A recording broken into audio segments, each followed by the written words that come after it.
more than $10 billion in debt, government MP's resignation only effective after constitutional processes are applied, and single mother of 9 wins new house. These stories and more in this week's InfoHub recap, where we review stories covered for the week of April 1 to 4. The future of Guyana has never looked better. Our nation is on the cusp of a development program like never seen before.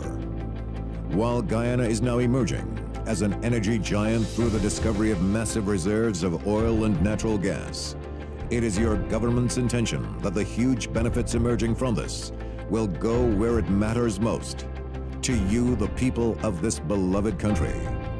There is a surge of confidence in the way Guyana is governed once again, and the level of investor interest is unprecedented. Guyana is poised to become the breadbasket of the region, and the pace at which this nation will grow through prudent fiscal management will be nothing short of impressive. But more than anything else will be the way every Guyanese, regardless of color, class, or creed, becomes a part of this historic period of national transformation, sharing in the wealth and well-being of it all as one Guyana. Good news for Guyana as Kuwait cancels more than $10 billion in debt. A release from the Ministry of Finance said a bilateral debt settlement agreement was signed by Minister of Finance Winston Jordan on March 18 with the state of Kuwait through the Kuwait Investment Authority to cancel Guyana's debt to that country. This debt cancellation will reduce Guyana's external debt and allow the country to expand its development agenda, as funds saved under this agreement would be allocated to social projects within the context of the national budget. Minister Jordan said the debt cancellation was as a result of renewed efforts by his ministry to engage Guyana's non-Paris Club bilateral creditors in negotiating debt relief that is acceptable and sustainable. Guyana's agro-processing exhibition, Uncapped, was hosted recently, and we secured a number of success stories. We give you Sandra's, who said the exhibition has helped to put the barbecue sauces she produces on the international market. So far, I'm getting people from Barbados, the UK, and America that's in the process now of buying the product. The 4th edition of Uncapped, which is aimed at helping small businesses develop, was held on Sunday at the National Stadium. Craig has been a part of the event since its inception and even copped an award in 2017 for her finger-licking sauces made from organic fruits. People responded very well with the product because it's the first ever people come across. And when they come across, it's been amazing for them, the taste and the buy. Minister of Business Dominic Gaskin said that he was impressed with every aspect of the event. The business minister said the quality of the products displayed and the way they are packaged has drastically improved from previous years. The government is prepared to give support, especially now that we recognize that small businesses are playing their part. They are responding, they are improving. So we can work with them and we can advance them to another level. With over 70 booths on display, products range from powdered seasonings, jams, chips, and condiments to crafts such as jewelry, dolls, ornaments, and cosmetics. Reporting for InfoHub, Nikosi Bruce. Residents of the Maruka sub-district can expect a shorter rescue travel time from Georgetown with the completion of the $69 million Bemidji airstrip, which can now accommodate larger aircraft. Pilot and Director of Operations at Roraima Airways, Larry Barclay, said the 2,300 feet long and 50 feet wide Bemidji runway is the envy of all the other airstrips in the hinterland communities. Barclay was the pilot that flew the Trilander aircraft that took Minister of Public Infrastructure David Patterson and team into Maruko last Friday. We're flying Trilanders with a capacity of 18 persons, and we can take off fully loaded out of that airstrip. That translates into shorter travel times, a travel time of 35 minutes to Georgetown. It translates into cheaper travel, and you can get in and out very quickly to do your business. You're now going to be able to get someone to Georgetown very quickly in the case of a medical emergency or any other emergencies. Minister Patterson, who inspected the works done on the runway, explained that the ministry will soon be installing solar lights and signs for safety. He advised the village council to construct a small picket fence to ensure vehicles are prevented from getting close to the runway. We're hoping that with that investment, that you can use it to the benefit to your community. It's a fair weather, all weather, so therefore obviously it will stand up longer. The airstrip is there for your use. Make sure that you use it correctly.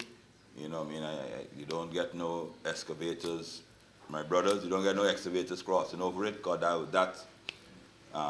that type of surface, that'll eat it up in a second. So you all have to police it yourselves. The new and modern airstrip and the $110 million Morocco Bridge under construction, linking Comarca and San Jose, will be commissioned within 3 weeks. In 2018, the government allocated the sum of $118 million for the construction of the Chai Chai West airstrip in the Cayenne-Mazaruni Region 7. In 2017, major rehabilitation work was done on the Kurupong, Barometer, Kopinang, Ikeraku Bottom, Anai, Kaikan, Paramakatoy, Kato, and Eterengbang airstrips. Sunita Thorne, InfoHub. A release from the Ministry of the Presidency on Tuesday said that the government is committed to the upholding of the Constitution of Guyana and, by virtue, the March 22, 2019 ruling of the Court of Appeal on the December 21, 2018 motion, which was brought against the government. The release noted that as of Monday, April 1, 2019, President David Granger received and accepted the resignation of all coalition members of Parliament who are holders of dual citizenship. These members will not be returning to Parliament when it reconvenes on April 11, 2019. Our communications officer, Shakil Bourne, visited Linden and brought us a story of hope restored after a tragedy. Let's take a look. When tragedy hits, it can deliver a harsh hand. Nearly 2 years ago, a mother in Linden was ripped from her children after being senselessly murdered by her then husband. As a result, 5 children were left traumatized in a cramped house that was no longer a safe space. But due to the intervention of Minister of Natural Resources Raphael Trotman in his personal capacity, a good night's rest is no longer out of reach. Well, the home wasn't up to standard. It was a little house, and I was trying, but due to the murder, she died in the house, and the children don't want to stay in there. That was grandmother of the 5 children that were left parentless, June Alicock.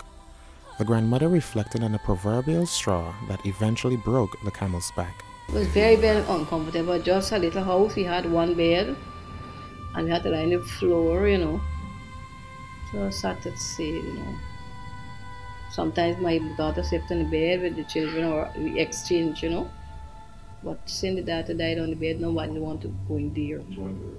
Nobody. We had to burn him a trial, burn everything, because the house was sheer blood. A passionate plea eventually led to a change of the family's circumstances. I decided to send out some letters out, and Minister Raphael Trotman responded. And here I am in this beautiful house we built for me and my children, my grandchildren. Overjoyed by the compassionate gesture, the grandmother expressed her gratitude. I'm happy, I'm happy, I'm happy. I give God thanks and praise and thank Minister Raphael. And let God hold him up and keep him strong. The healing process for this family has now been made a little easier. Reported from Central Amelia's Ward, Linden, with videographer Jawan Jordan, Shakil Bourne for InfoHub. Residents of riverine communities, including Kwakwani and other villages along the Upper Berbice River, will now receive medical treatment quicker, as a $16 million water ambulance was handed over on Tuesday to the region. The water ambulance complements a much smaller boat which services riverine communities in the Berbice River. Regional Health Officer Region 10, Dr. Pansy Armstrong, explained that this will be of tremendous benefit to residents since it is usually costly to be transported in and out of communities for medical reasons. Riverine areas have their own challenges getting from point A to point B, and as the health team do their outreaches, as well as it will cater for emergencies, the people of the Berbice River will benefit from the use of this ambulance. It is the policy of the Ministry of Health for universal health care, and therefore if the residents can't reach us, we will have to reach them. Before the acquisition of this ambulance, residents of riverine communities had to be transported via the river to the Kokwani Hospital before being transported by road to the Linden Hospital complex.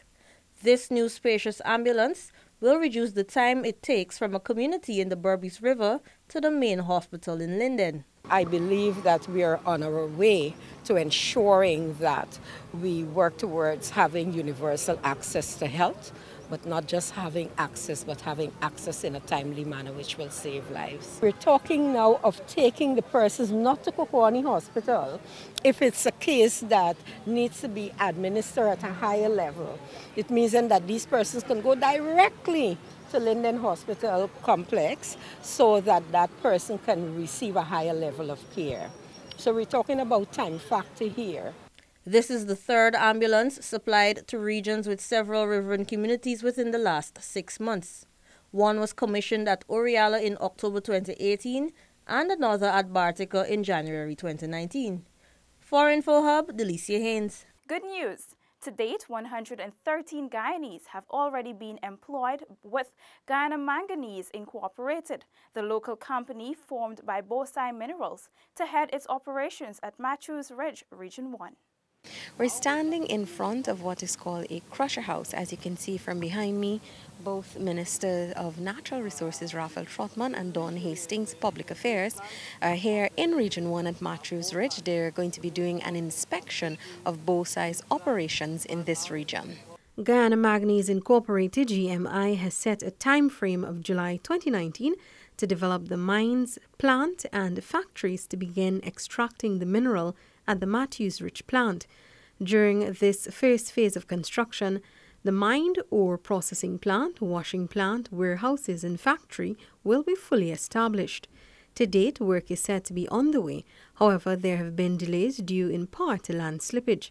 In the meantime, the company is receiving praises for its employment of locals for its operations. We are going to be holding meetings with the management about issues pertaining to their startup date. I know that there's been some slippage, and we intend as government to work with them to regain some ground. I'm pleased that to date we have 113 Guyanese who've been given work. I am pressing them to ensure that the vast majority comes from Region 1, of course, but we're not to deny Guyanese from elsewhere, other parts of the country, from getting work. Minister of Public Affairs Dawn Hastings Williams, who accompanied Minister Trotman, was also impressed with the employment figures. They need over 200 to 300 workers. That's their need presently, and they prefer to employ persons from the region, Region 1 in itself, which we are happy about. However, there may be a challenge based on the skills that they would need here. This challenge, Minister Williams says, needs to be looked at as a matter of urgency. Bosai has invested approximately US $100 million in this project. From Matthews Ridge in Region 1, Felicia Valenzuela. President David Granger has indicated via the Ministry of the Presidency that while he has accepted the resignation of the 4 coalition government members of Parliament, their resignations will not take immediate effect. A release from the ministry on Wednesday explained that there are several processes which must be applied before the resignations can take effect.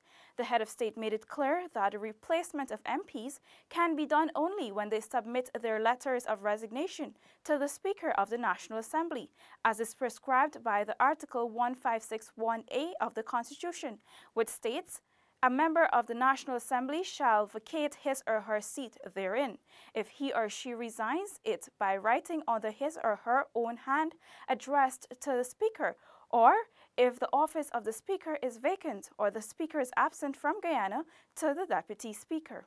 The President reminded that the nomination of new members can be done only after the extraction of names from the national top-up list is approved by the Guyana Elections Commission, GECOM.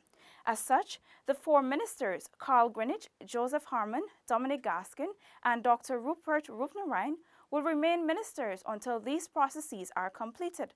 The President, moreover, has not approved replacements at this time. The full press statement can be read on our website and social media platforms. The coalition government is working to enhance road safety in many areas throughout the country that may be hazardous. Parts of Providence and Diamond are the new areas to benefit from sidewalk projects. The Ministry of Public Infrastructure is on the verge of completing sidewalks in both Providence and Diamond. Engineer Carissa Goodings gives us an overview of those projects. This project commenced in December, early part of December, and the cost of the project is approximately $23 million. Goodings highlighted those that will benefit from the soon-to-be completed sidewalk. We're catering for massive staffs, we're catering for the students at Texas and their staff, the university, and Qualfund. Nearby residents offered their thoughts on the sidewalks being constructed. The sidewalk is very important for our safety since a lot of vehicles have been passing and the road is very narrow. It's a very good something they're doing, and I'm happy for that. Over in Diamond Housing Scheme, the $22 million sidewalk project was also praised by residents. Big initiative that the government did, because walking on this road is not safe for school children and citizens around here. It's very useful, so you don't really get harm from people knocking on the road, and so it's hard for you to walk down here. The Providence and Diamond Housing Scheme sidewalks are slated to be completed by the end of May. We end this segment here in the Diamond Housing Scheme with videographer Leon Leong, Shaquille Bourne for InfoHub. A single mother of 9 who has been squatting for more than 23 years is thrilled after winning a new house compliments of the Central Housing and Planning Authority's open house lottery.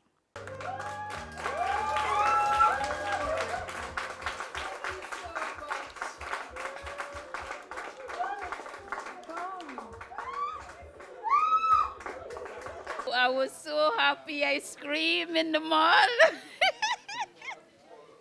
Everybody wanted to know what happened, but my friend, he was with me and he said, okay babes, take it easy, let me go and hear what they say. Ayacia LaFleur is the proud owner of a new semi-furnished home at the new Prospect Housing Scheme. Last Sunday, the mother of 9 visited the Central Housing and Planning Authority CHMPA's open house exhibition at Prospect New Housing Scheme East Bank Demerara, where she filled out a coupon that would change her life and the lives of her children. We were all hoping and praying that it lands in the hand of somebody who really need a house. So do you really? I do, because I live in government reserve and I wanted to move all the time. The value of the house is $4 million and the cost of the land is $100,000. The lucky mother will be given 6 months to pay off for the land only after receiving the keys to her new house on Friday, April 5th. I told my sons I wanted to move from where I'm living badly, so I think I'll move and go into my new home. Reporting for InfoHub, Ayana George. The $14 million Plight Anchor Health Center has been officially commissioned and will service the East Bank of Berbice. Focus will be placed on maternal and child health and preventative health care services. The commissioning of the Plight Anchor Health Center is one which was highly anticipated by residents. Some of them agreed that this will save them time and money in accessing health care. I get a health center here, I come to visit the doctors, and no complaint. The doctor was very thankful. I have good treatment. Also the nurse. Nearly a month, every day, I come for dressing him. My foot is actually here about nearly about 3/4 inch hole in my foot down there. And every day I come for dressing. I never expect one thing like this to happen, because to travel from Wegland to Amsterdam is not easy. You gotta wake up 11 o'clock in the morning to get to Amsterdam. And now I wake up early morning, make my tea, look after my cattle, and come to the health center. With this health center here, this will reduce the amount of persons traveling the road from as far as Cape Mood and Mara to Brothers to New Amsterdam to receive medical attention.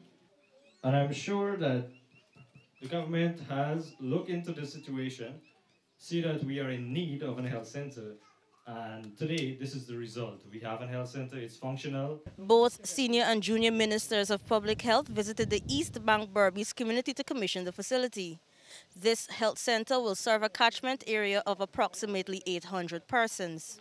Our President, His Excellency David Arthur Granger, has promised the people of Guyana, and I repeat, the people of Guyana, a good life. He also indicated last May at the Ministry of Public Health's first ever exhibition that Guyanese must not have to go more than 5 kilometers to access a health facility. And so him giving us that mandate expects that the Ministry of Public Health, the leadership, will ensure that for all of our communities that we hold true not only to the calling of His Excellency, but also the vision of the Ministry of Public Health. The Director of Health Services in the region, Jevon Stephen, noted that the center is located approximately 18 miles from the town of New Amsterdam. It is equipped to provide requisite primary health care services to persons in Platanka and the surrounding communities. From the Platanka Health Center on the east bank of Berbice with videographer Anil Silal, I am Delicia Haynes for InfoHub. Phase 1 of the massive expansion of the Mazaruni prison is set to be completed by October. This was disclosed during a tour of the facility by Minister of Public Security Kemraj Ramjatan, who is currently performing the functions of Prime Minister. This was disclosed by Ian Peebles, project manager of the Trinidadian firm Key Chanona, during a visit on Wednesday by Public Security Minister Kemraj Ramjatan. Peebles said with the construction of the first floor, Phase 1 is about 40% completed. He also pointed out that foundation works, which forms part of Phase 2, has already commenced. Minister Ramjatan expressed his satisfaction at the pace at which the works are being carried out, as there is need for more space to accommodate prisoners. He said the two fires in 2016 and 2017 respectively placed a strain on the other prisons. The very important thing is to get prison space for prisoners so that we can shelve what Lusignan is presently and also some of the other prisons outside of Mazaruni, that is in Georgetown and in Berbice, so that the main prison will be at Mazaruni. The minister said the situation at the Lusignan prison is not in keeping with international best practices, hence the need for the expansion, which will see the prisons accommodating over 400 prisoners. That is why we have to get the prison estate up in Mazaruni here up and going, and that is happening. I want to commend thus far the contractors and the engineers and the consultants for ensuring that happening. Also, prior to the expansion of the prison, 12 living quarters earmarked for prison staffers at the Mazaruni prisons have been completed. The minister said he was happy to see most of them being occupied by the ranks. Isaiah Braffett for InfoHub. The Guyana Chronicle on Thursday cleared the air about a naturalization advertisement error, which it notes was a simple printing error and is no evidence of a people smuggling ring, as has been quoted in sections of the media. Acting General Manager of the Guyana Newspapers Limited, Donald Todd, emphatically refuted claims made by opposition leader Barry Jagdeo that several advertisement errors in the Chronicle for the naturalization of residents indicated a people smuggling ring operated by the Ministry of Citizenship. The official noted that the first mistake was made on February 4th and corrected. And we made the correction on February the 6th and the 7th. What is also surprising is that the opposition leader had also said that he does research on these people that ask for citizenship. And if he did that, then I would also recognize that he should have seen the corrected information. Another mistake was discovered on March 27 and corrected on the 29th and 30th of the same month. For the opposition to lay blame at the Ministry of the Citizenship, I think it's wrong. He should have asked our news outlet, which is Chronicle, and we would have pointed him to the direction of the correction if he did not see any correction. Acting Advertising Manager Calvin Mark noted that the persons who placed the advertisements actually contacted the newspaper to correct the errors. The information that they submitted would have been correct, right? But the system, sometimes you find different things would happen. We have several photographs in the system, right? You may have over 300, 400, 500 photographs in the system, and you have different file names. You have thousands of file names in the system. Sometimes you have to grab the servers and so on. But we have a lot of information in there, and we are already clearing up some of the information so that we don't have a reoccurrence. According to the Chronicle's acting general manager, Donald Todd, the opposition leader's statements are not only disingenuous, but much ado about nothing. From the Chronicle's compound, Paul McAdam for InfoHub. The Ministry of Education, in its continued efforts to improve the delivery of nursery education throughout Guyana, held its National Early Childhood Education Conference. The workshop, themed Investing in Quality Early Childhood Education for Successful Lifelong Learning, is part of the ministry's continuous efforts to improve the delivery of nursery education nationwide. We strive to build a Guyana where citizens are offered equal and equitable opportunities to be educated and to realize their true potential. Several breakout sessions will be facilitated in areas ranging from identifying and supporting learners with developmental delays to literacy and empowering and engaging fathers in schools. The National Early Childhood Conference promised to be an exciting one, and one that will undoubtedly raise an awareness in how we provide learning experiences to suit the needs, interests, and abilities of our learners. The two-day workshop is expected to revamp the way education is being delivered to nursery-level learners and is in keeping with the ministry's aim to modernize education, eliminate illiteracy, and improve tolerance within the education sector. Natisha Isaacs for InfoHub. The Essequibo Chambers of Commerce and Industries annual Agro and Trade Fair is set for April 26 and 27 at the Anna Regina Community Center ground.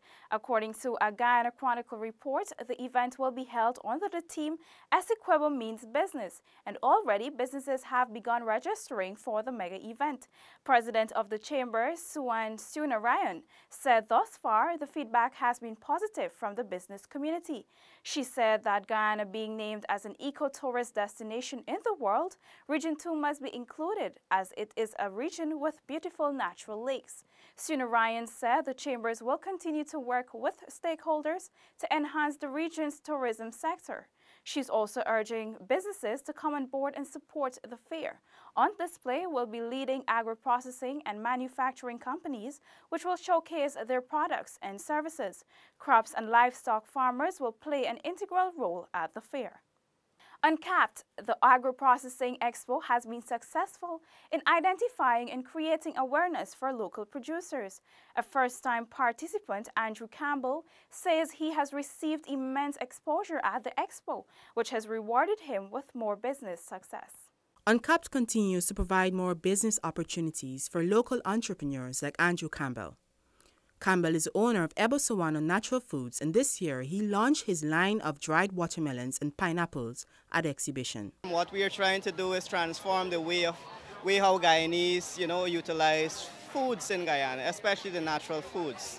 We know that there's a lot of wastage, and my main idea is to prevent wastage and to support as many farmers as possible. Being a farmer myself, I know the challenges that farmers face, so we're trying to support. The young entrepreneur launched his products at various cafes such as Java, Beacon, and Backyard Cafe early last month. His dried fruits include guavas, pineapples, cherries, watermelons, mangoes, avocados, papaws, bananas, and sapodillos, which are all organic and supplied by local vendors. We have the watermelon, right? The watermelon itself is one of the products that I came about with. Nobody else does dried watermelon in Guyana. There's another product, the pineapple. Let me rephrase. The watermelon takes roughly 20 to 24 hours to dry. It is one of few fruits that cannot be sun-dried. It has to be dried in an electronic dehydrator. The pineapples can be sun-dried. The bananas also cannot be sun-dried. From his uncapped exposure, Campbell has managed to secure orders for his products. I'm very appreciative of